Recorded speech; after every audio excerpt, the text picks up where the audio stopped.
Dneska je 8.10.2013. Třída 3A bude pracovat s novou aplikací na tabuli Smart Notebook se svými iPady, které si přinesli žáci z domova.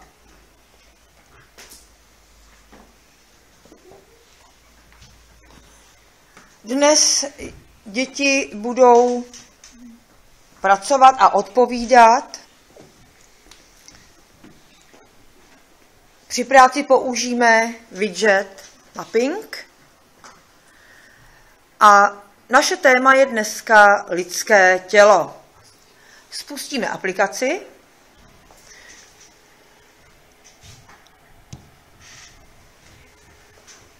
Vygeneruje se nám identifikační číslo a žáci se přihlásí na internetovou stránku responsesmartex.com.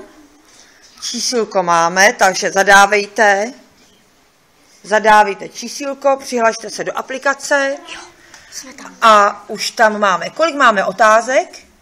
Odpovědí jenom 3 stačí. Zvládli jsme připojení?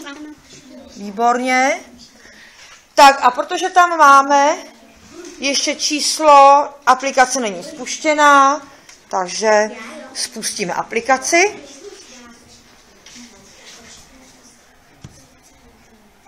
A můžeme pracovat. Takže děti, téma je části lidského těla. Můžete pracovat a posílat vaše odpovědi. Takže už tady máme,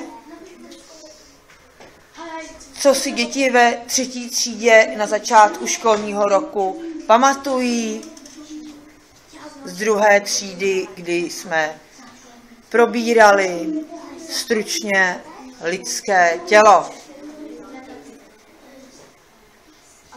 Každý můžete 3 odpovědi.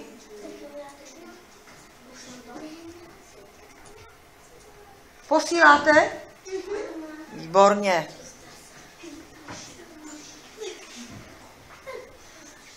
Práce je zábavná, ve skupinkách se děti radí, spolupracují a hlavně jsou zvědaví, zdali se jim jejich otázky, odpovědi dostanou na tabuli.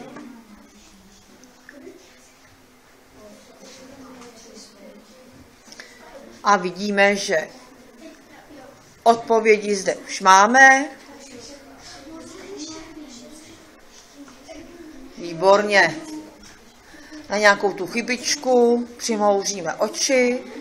Přece jenom při psaní ještě ta gramatika těchto dětí není tak, jak má být. Musím vás pochválit,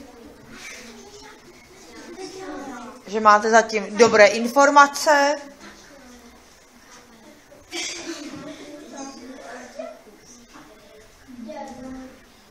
Tak už máme 3 odpovědi, prosím vás, splněné, ano?